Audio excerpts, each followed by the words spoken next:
This is the Sales Development Podcast, powered by Tenbound, hosted by David Dember. My name is James Botta, and here to introduce episode 212, featuring Graham Collins, Chief of Staff at QuotaPath. David and Graham dive right into this fantastic episode, talking about QuotaPath's recent Series B, where they raised $41 million, and Graham shares what they're building and some of their key areas that they've focused on that have led them to such great success. At the 8-minute mark, Graham and David discuss some horror stories surrounding the mismanagement of commission payouts and overall commission structures. These are stories from Graham's encounters as he's worked with different companies during his time at QuotaPath. Some really fantastic information about what to avoid and the things to focus on when you're building out comp structures. At the 18-minute mark, David and Graham discuss the power of building a personal brand and building relationships alongside that brand and how that can turbocharge your career. Anybody listening to this that's thought about starting a personal brand or maybe has lacked the motivation to start building a personal brand, this is a fantastic part of the episode to tune into. At the 22-minute mark, Graham talks to us about the power of truly considering the why behind your desires to become a leader and gives a very realistic view about the benefits of remaining a successful individual contributor as opposed to becoming a leader if that's not really your true calling. This episode is full of this type of value, tactical, practical information from somebody who's done the job of building great teams, had great members of those teams go on to do great things, and he's here just to share that insight with us. If you enjoy this episode, head over to tenbound.com. Make sure you leave us a rating. But for now, enjoy episode 212 of the Sales Development Podcast featuring Graham Collins, Chief of Staff at QuotaPath. Welcome to another edition of the Sales Development Podcast. This is David Dember, your host. And today we're going to be speaking with Mr. 480. And no, this isn't Mr. Worldwide Pitbull. But Mr. 480, what does that mean? Graham Collins, Chief of Staff, helped QuotaPath scale their organization from 20 employees to 70 in the last year, which is 480% year-over-year increase in revenue growth. Please welcome the man, the myth, the legend, Graham Collins, Head of Staff at QuotaPath. Welcome, Graham. Hi there. Happy to be here. Yeah. So first and foremost, let me take a step back. I just want to congratulate you and the QuotaPath team. Know that you ended up receiving your Series B. I think it was roughly 41 million, a few months ago. So congratulations on your continued growth. Thank you. Yeah, we did that Series B. It was very, very exciting for us. No, absolutely. So let's kind of get into the nitty gritty of things. I mean, correct me if I'm wrong, but QuotaPath, it's a commission tracking and compensation management platform. Is that right? Yeah, that's probably the quickest way to describe it for sure. Yeah. And so when I was kind of digging through some of the case studies on your website, I think one of your customers went on to say that 50% of the sales team was onboarded in 7 days. So that is absolutely insane. And possibly for the listeners out there, if you could potentially talk a little bit and provide a little bit more context about what that even means. Yeah, absolutely. And so because QuotaPath allows transparency across the organization when it comes to compensation, it's super important to have sales reps, sales leaders, rev ops, finance, everybody looking at the same numbers. And of course, doing that quickly is super important. And this comes from our experience. And I say our experience, several of us who work at the company or were early stage employees or our founders worked together at a company in Austin called TrendKite. And we were using outdated software. We were using Excel spreadsheets, trying to calculate commissions and trying to analyze this and make sure that everybody knew how much they were getting paid, and realized that that's a real issue in the industry where reps work very, very hard, whether it's your SDRs or your AEs or your sales managers. Everybody's working to try to get these commissions, but then it's kind of a black box. They don't know how much they're going to get paid until a paycheck arrives in their bank account. And so we wanted to provide that transparency. And so when you say onboarding in 7 days, that's taking from a spreadsheet or taking a paper document that lays out a compensation plan into our software, rolled out to the sales team so that they can see their earnings in real time within about a week. Wow, that's insane. From personal experience, I mean, I've been on many sales organizations where I've had to, it's kind of embarrassing, right? Where you almost have to reach out to your manager and say, hey, for my commissions last month, what happened here? And then they tell you to ping HR, and then HR or whoever's going to be running, commissions. It becomes one of those things where it's like, then you have to follow up with your sales manager, and it just gets a little bit sticky and a little bit uncomfortable. So I think this is absolutely phenomenal how you've really, your organization has built out such a cool tool. So kudos to you and the team. Thank you. Thank you very much.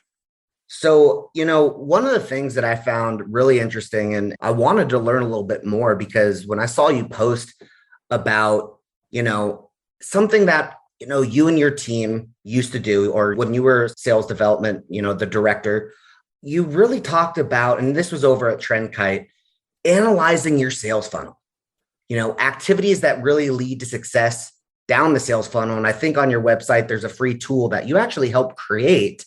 And so maybe walk us through a little bit about how that was built, how you, got your SDRs kind of caught up to speed, or when you had your one-on-ones with them, what that essentially looked like.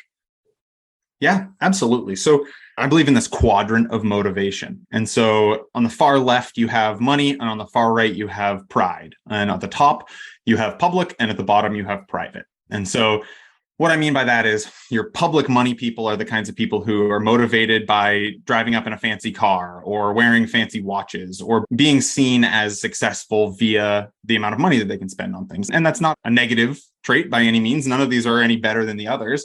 Your private money people are the ones who go on cool vacations and maybe have a nice house or treat themselves to nice meals, things like that. Mm-hmm. And then you have on the pride side, the people who are the public pride people are the ones ringing the bell or ringing the gong and high-fiving everybody. And the private pride people are the ones who are really motivated internally on doing a good job. And maybe it's a quick Slack from your manager saying, hey, great job closing that deal or whatever. And so the reason that I bring that up is because everybody is searching to hit a target. Ideally, you have a solid, well-built target. And specifically when you're looking at sales development, more often than not, that's number of opportunities created. Now, that may be quality opportunities or just any opportunity, or it may be revenue generated from those opportunities. But each part within that sales funnel, there are conversion metrics, there are number of activities, there are the amount of effort that you put into this sales funnel has results at the end of the day. And so what I used to do every month was sit down with each one of my SDRs. I ran a team of about 45 people. And I would say, okay, what are your goals? And is your goal money? Is it pride? Do you want to hit your target? Do you want to buy something nice? What is that exact goal? And then we would work backwards. And what that would create is say, okay, well, you want to make $1,000 this month. You're paid $100 per opportunity. That means you need to create 10 opportunities. In order to create an opportunity, it takes you this many meetings. In order to create that many meetings, it takes this many, it takes you 50 cold calls in order to set a meeting. And we would work backwards there. And from that, we would create these metrics of like, okay, so therefore, in order to achieve this goal, you need to make 1,000 cold calls this month. And then instead of me just going out and saying, hey, your target is 1,000 cold calls, it allowed them to own that. And it allowed them to say, the reason why I'm making 1,000 cold calls is because I want to buy an engagement ring or go on a fancy vacation or hit my target and get promoted. That's awesome. I think that's so important. And, I've talked on the show a bunch about leading from the front and really understanding your reps' whys. I think that's really cool because if you really can understand their why, if it's like those fancy dinners, or if it's like, really being able to give, their family the best life, or be able to get their children to the best camps or whatever that is, backing into that number is so crucial. And so, when we talk about sales commission plans and really being able to, be that leader that's going to help them get there, have you seen things fall through the cracks? I mean, let's say not a QuotaPath, but I'm saying overall as a leader, like I'm sure you've had horror stories of things where, a rep might not have gotten paid. They didn't follow up on it. A little bit later, they were like, hey, what happened to this deal? Or whatever the case may be. I mean, have you ever found anything like that along, within your career? Yeah, absolutely. So a major function of my role at QuotaPath is that I sit down with sales leaders, RevOps leaders, finance leaders, and help them build the right compensation plan for their organization. So I've done, at this point, probably 400 of these calls. I haven't counted that recently, but last I checked, it was 350, and I do 5 to 10 a week. So it's probably closer to 400 at this point. So I sit down with those folks and try to help them build the compensation plan that works best for their organization. And through those calls, I've seen all kinds of horror stories. David, I can tell you a ton of different stories if you have specific questions, but there are a few issues that are resounding across pretty much every one of those conversations. And a lot of it comes down to transparency and understanding from the reps. Yeah, no, for sure. And I think when we spoke offline, I think one of the things that really caught my attention was when you talked about there's a right way of putting together sales compensation plans and the wrong way of doing it. And I would love to hear kind of your philosophy behind that, probably starting with like spreadsheets, how they're outdated, and really kind of the new way that sales leaders and folks within organizations are starting to look at commission plans. Yeah, absolutely. And first of all, I'll shout out on our website under the resources on QuotaPath.com. You can book time with me. I'm happy to meet with anybody if you want to get more specific on this. But really what it comes down to, and I try to be very QuotaPath agnostic. I try not to think about the commission tracking and the commission calculating when building these compensation plans. I'm more focused on getting the right plan. And so what does the right plan look like? My rule is that a compensation plan should be simple, it should be logical, and it should be fair. And so those are, when starting out and building a compensation plan, shoot for simple, logical, and fair. I'm happy to dive into any of those if you want to hear more about that. That's awesome. And, I think the viewers would probably like to learn a little bit more about this insane growth. This is like, I'm not talking right now because obviously the crypto market's down, but these are like crypto type of like moonshot numbers. I mean, really being able to scale the organization from QuotaPath. I believe you mentioned that you worked with some like folks that have moved on over to QuotaPath. You've worked with them in your past as well. Is that right? Yeah, absolutely. So a good chunk of the QuotaPath company, although it's becoming less and less every day, is because we're hiring more people, not from TrendKite, but came from TrendKite. And so much of that growth really depends upon that transparency and that trust that we're making the right decisions. And so that goes all the way from our board to our executive team to our individual contributors. And there is that trust that everybody is going to do their job correctly. Everybody knows the vision, and we have our core values. Everybody has that printed out, sitting on their desk, our core values. We're reminded of our targets and our goals on a weekly basis. And so a lot of it comes down to that transparency and that one vision and one alignment, everybody marching towards the same end goal. Yeah, no, 100%. And I think, with the things that you're really starting to do, I'm thinking top of funnel when looking at one of your new LinkedIn lives, right? Like I'm starting to see, like, I think today, I mean, obviously the viewers will probably end up listening. This might be 2 weeks down the road, but, until it's published, but you're on episode 2 of the Sales Nerds Live. So maybe talk a little bit about what are the things that you have going on at Sales Nerds Live. I would love to learn, about that. And for other people that are listening in, that how they can end up following Sales Nerds Live. Yeah, for sure. Let me take a step back and tell you the why behind this. So there's this wonderful book that I've read a couple of times called Traction. And a lot of it has to do with early stage marketing. And a lot of that is experimenting and trying things and seeing what works and what doesn't work, and being willing to pivot away from things that work, or pivot away from things that don't work, or being able to walk away from things that might have worked at one point. So an example that I like to give is Reddit ads. So we used to run ads on Reddit whenever we first started. And that was really successful for us for getting the type of persona that we were interested in. And then after a while, it stopped working. And so we had to be willing to walk away from that and invest our time and energy in other things. So another example of an experiment that we've been running historically is our CEO, AJ, owns a plane. He comes from an aviation background. Both of his parents, they met. His father's a pilot, his mother's a flight attendant, and they met in the air, and he has uncles and cousins who are all pilots. And so he owns a plane, and he has a YouTube series called Value Props, where he flies sales leaders and finance leaders, RevOps leaders around in his plane and interviews them. Well, that's awesome. It's great for us, but it's kind of hard to get a full day of our CEO's time to go flying around, plus not to mention waivers and all kinds of other things. And so we wanted to try something that was a little bit less labor intensive for us to try to reach an audience. And so I've been doing a lot of webinars and podcasts and interviews recently. And so I thought, well, what's it like to be on the other side of the microphone? So we started a LinkedIn Live series that we're calling Sales Nerds Live that starts at 12:07 Central. We're doing it monthly right now. And the idea is that I'm sitting down with, at least I'm a sales nerd. I'm not trying to give that title to other people if they don't want it. But so far, my two guests have been fellow sales nerds, sitting down and talking with them in a really short form over lunch, about a half hour, 20, 25 minutes, chatting through different topics. And these topics are recommended by our listeners. And then that allows us to turn those into YouTube videos, into podcasts, into blog posts. So it really gives us a lot of material because I spend so much of my time talking to sales leaders and business leaders, but getting it out of my head is kind of hard, getting it out of my head onto paper. And so having it in formats like this is really valuable.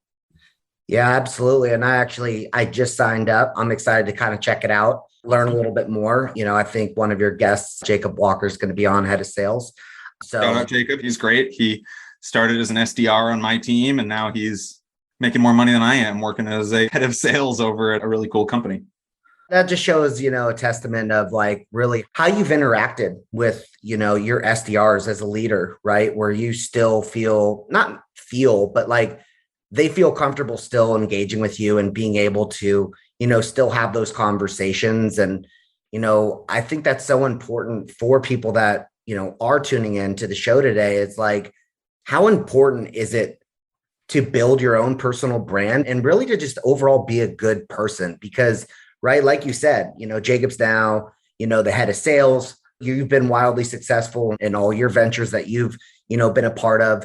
But it's all about relationships. It's all about your own personal brand. So like, can you tell our SDRs a little bit about like how important it is in today's world about personal branding and what that really means today?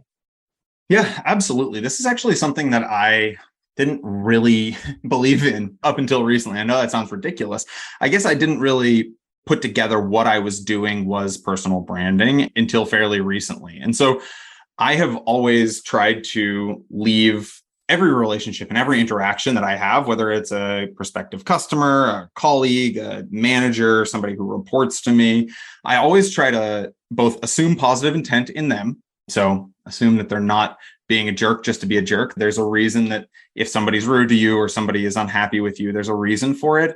And then also try to leave them with a positive taste in their mouth. And sometimes this can be difficult. I've had to fire a lot of people. I mean, not a lot of people, of course, but I have had to fire people. And it always sucks. It's never fun to have to fire people, but I have maintained those relationships and structured the way that I've terminated people in a way that they respect it, they understand, they've been given the reason behind it. And I have had a few people come back to me and say, thank you for handling that in a mature way. It was absolutely the right decision. And I'm glad that that's how we ended the relationship there, but we can continue being either friends or colleagues, or, sometimes they come back and they're customers of mine, or I'm customers of theirs. Yeah. And I think the really cool thing about you, Graham, is that you're the individual that if you had to have those tough conversations, or you did have to, lay off an SDR, you're the individual that goes out and actually helps those individuals get new jobs. So I think that's also really cool where, today, a lot of SDR managers or directors, they might not go that far to really help their team get, new jobs if they were laid off. So shout out to you there. Yeah, absolutely. I think that it's very important to make sure that you give people a soft landing. And I can be kind of a nihilist when it comes to sales, just because somebody is really, really good at sales at one company, or, very bad at sales at one company doesn't predetermine whether they'll be good or bad at another company. And there, of course, a little bit of determination, but it's not a 100% guarantee. And so I've been a reference for several people who I've fired, where I give a reference and say, yeah, honestly, they didn't work out here, but here's why. And here's why I think they will work out for you. I think that a lot of it comes down to not keeping two sets of books, not talking out of both sides of your mouth, being honest and candid with somebody. Totally. And, as we kind of wrap up today, Graham, total burning topics. Let's talk about a burning topic that you are completely passionate about, where you wake up in the morning and you're like, you know what, this is what I want to be able to help, ingrain in others, that people that are really trying to climb the corporate ladder. In this case, let's talk about SDRs. What would that burning topic be, or advice, tactical advice you could be for SDRs that are on the come up? Yeah. Well, at first you were saying burning topic. Big thing for me right now is figuring out how to smoke a brisket properly. But as you ask the rest of that question, I realize that's not what you're asking about, because I still haven't figured it out. But for me, a big thing that I always like to tout is that more often than not, when you ask people what's next in your career for you, with SDRs, it's fairly straightforward. I want to go into a closing role, okay, and then what next? More often than not, the answer is management. And, I want to manage a team. And I feel like so often salespeople think that is the inevitable next step. And the thing that you have to go do after you are a closer is, I have to go manage a team. That's not the right mentality, I think, that for most people. Most people should not plan on managing teams, because it kind of sucks, honestly, man. I have had every management role that I've had, at least one person on my team is making more money than me. I'm having to work a lot harder than they are. And I get more satisfaction out of seeing somebody else on my team succeed than succeeding myself in something. So I coach them and they close a deal, way more satisfaction than closing a deal myself. And so the thing that comes up so often is when people are like, I want to be a manager. I want to lead a team. I want to be a CRO. Really think about that, exactly why that is, and legitimize the idea that a lifelong individual contributor closing deals, making $500,000 a year is not only a perfectly acceptable role, it's more admirable at times, because you are contributing substantially more as an individual to an organization than if you tried to be a manager and it wasn't right for you.